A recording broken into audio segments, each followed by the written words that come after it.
societies transition from barter systems to using commodities like metals or grains as a form of money? Um, it is that the barter system is very difficult. Like if I have rice and I want tomato, it might not be a season of tomato, or the people who has tomato is not available here.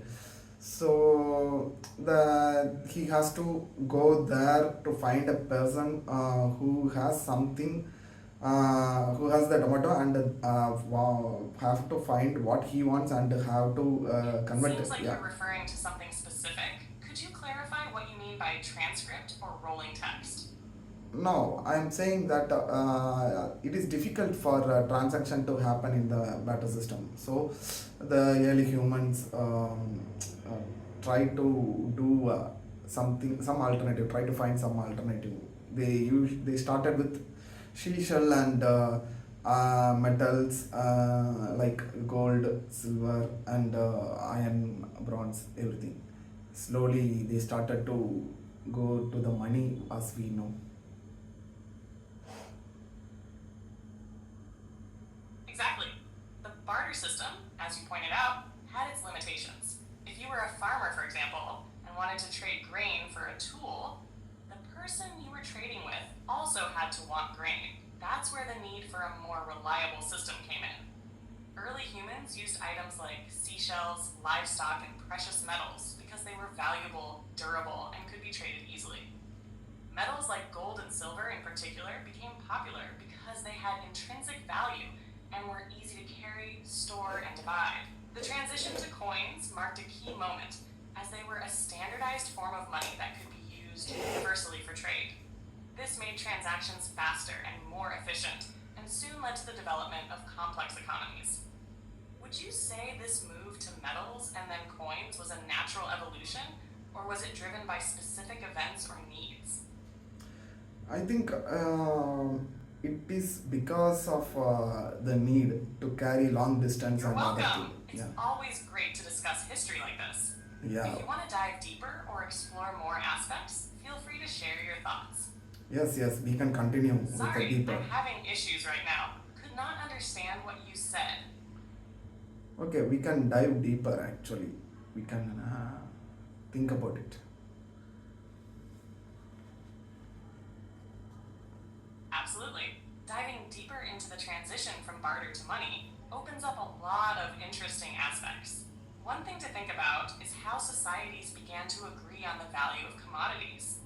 For example, why did gold become so widely accepted while other valuable materials like salt or silver didn't take over in the same way? Also, the role of early governments or rulers in standardizing money plays a huge part in this transition. Rulers started minting coins, which not only served as a form of currency, but also as a symbol of their authority. Do you think it was more about the practical value of these items, or was it influenced by the social and political structures of those times?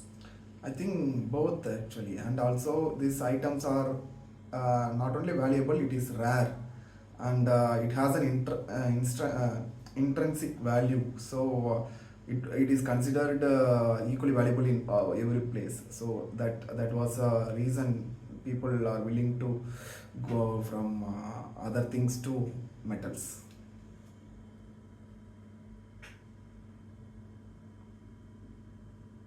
You're absolutely right. The rarity and intrinsic value of materials like gold and silver made them universally accepted as currency. People across different cultures recognized these metals as valuable, not just because of their physical properties, but also due to their scarcity. The rarity meant they couldn't be easily replicated or overproduced, which made them more trustworthy as a store of value. Additionally, these metals were durable and could be used in various ways, such as in jewelry, tools, or ornaments, giving them both practical and aesthetic value. This made them even more desirable for trade. So, with both the practical utility and the inherent value, metals like gold and silver became the ideal medium for transactions, creating a solid foundation for the modern monetary systems that followed. What do you think were the major challenges as societies moved towards minting coins and standardizing currency? I think at the time, people who are using the metals, They lower the quality by adding some other metals with the gold and silver. Thus, there is no there was a quality issue. Like one country's gold was better than other country's gold. That's a serious issue we were facing at the time.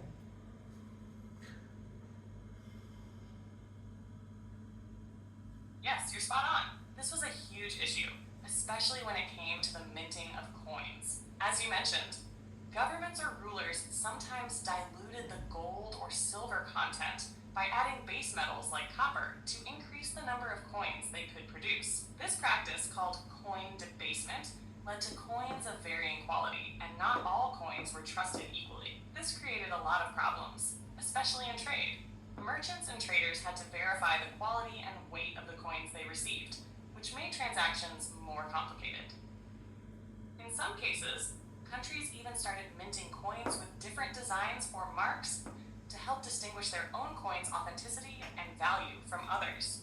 For example, the famous Athenian owl coin was well regarded and widely accepted because of its consistent quality and the reputation of Athens' mint.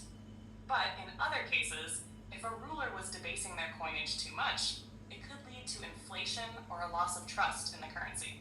This need for standardization eventually led to governments taking greater control over the minting process, and even introducing laws around currency quality and penalties for counterfeiting. It was a key step towards creating stable, reliable monetary systems. What do you think were the consequences of these coin quality issues for everyday people or the economy in general? I think there is a we can't carry coins. It is way too much, right? So the society and other is transiting to paper money, since the paper was available at the time. And in the beginning, the paper money, for example, the gold was given to some person, and the person have written statement that I have got the gold and you deliver the goods. Like that is kind of an agreement, bond system came. That was the first usage of paper money in my point of view.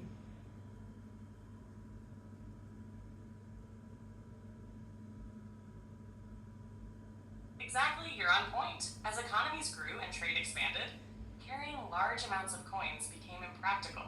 Not only was it heavy and cumbersome, but it also increased the risk of theft or loss. That's when paper money emerged as a solution, especially in places like China during the Tang Dynasty, around the 7th century CE. The initial form of paper money was linked to something tangible, like gold or silver. Merchants would deposit their precious metals with a trusted entity, often a bank or a government institution, and in exchange, they'd receive a note or certificate. This note served as proof that the bearer could claim the equivalent amount of gold or silver.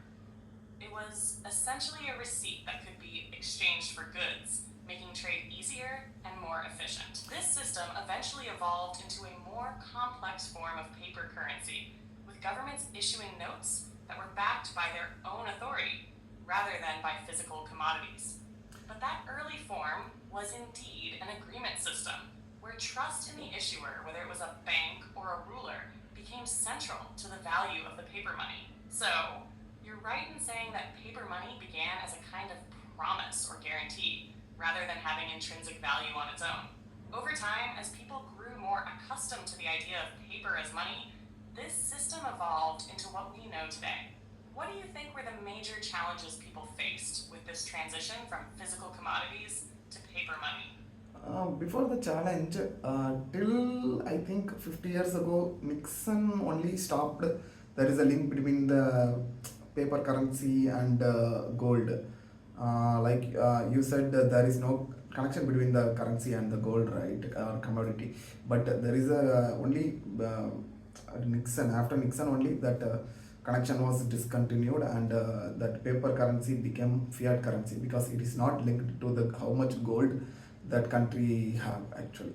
So it is the downfall for all the economics. This disconnection between the gold and the money, which caused the inflation to grow rapidly, and government can print as much as money they can actually. So as much as money they are printing means um, what I have. For example, if I have 10,000 rupees and government is printing the money, double the money which is in circulation, that 10,000 rupees loses its value half. And what I used to buy in 10,000 rupees, after print government is doubling the printing circulation money, I am able to buy only if I have 20,000, what I used to buy in 10,000.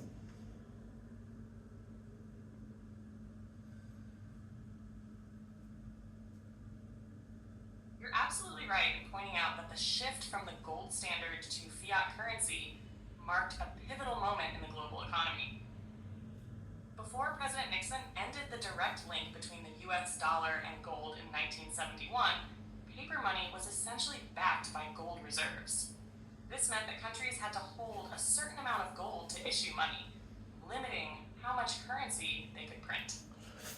Once Nixon took the US off the gold standard, countries no longer had to tie their money supply to their gold reserves. This gave governments the ability to print money without worrying about maintaining physical gold backing. However, as you correctly mentioned, this flexibility came with risks, especially inflation. Governments could print as much money as they wanted, and when too much money is printed, its value declines because there's more currency circulating without a corresponding increase in goods and services. The result is inflation, where the purchasing power of money decreases. As you said, if the government doubles the amount of money in circulation, the value of your 10,000 rupees would decrease, meaning you'd need 20,000 rupees to buy the same goods or services. This is a classic example of inflation at work. The shift to fiat money allowed for greater control over economies in some ways, but it also led to the challenge of managing inflation and ensuring that governments didn't abuse their ability to print money.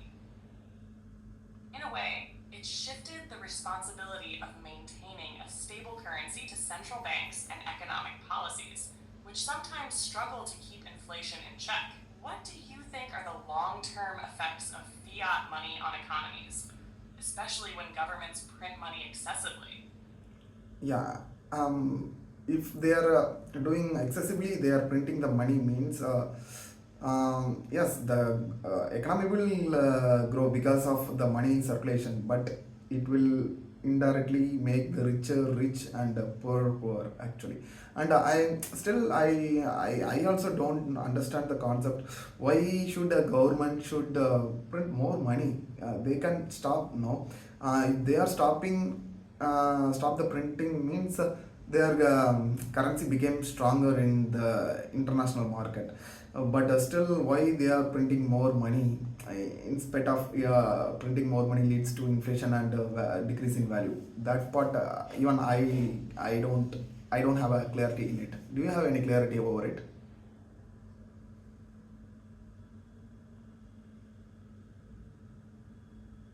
You raise an important and complex question about the reasoning behind governments printing more money, especially when it can lead to inflation and widening inequality. To start with, printing more money doesn't necessarily lead to a stronger economy. In fact, as you mentioned, it can lead to inflation and hurt people's purchasing power.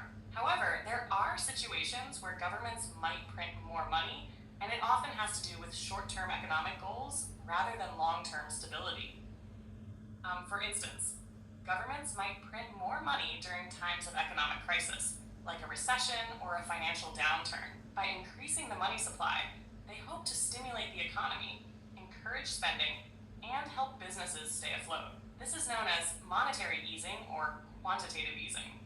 The idea is that by injecting more money into circulation, consumers will have more to spend, businesses will invest more, and overall economic activity will pick up. That said, the downside, as you've pointed out, is that if the money supply increases too rapidly, it can result in inflation, where the value of the currency decreases. And over time, this can widen the wealth gap, making the rich richer, because they often have assets that appreciate with inflation, while the poor lose purchasing power. Governments might also print more money because they need to finance debt. If a country has a lot of national debt rather than raising taxes or cutting spending, they might print more money to pay off that debt, which further devalues the currency. Why do they continue to print money despite the risks? One reason is that central banks and governments are balancing short term economic needs with long term consequences. In some cases, it might feel like the lesser evil, especially if the country is facing a major economic crisis. But, as you pointed out, it's a delicate balance. Governments might also continue printing money because their main concern isn't just the currency's value in the international market, but domestic economic factors: employment, consumer spending, and overall growth. Yet, if they don't manage inflation carefully, it can have serious long term consequences. Does that help clarify things a bit? Yeah, yeah. Thank you for clarifying things.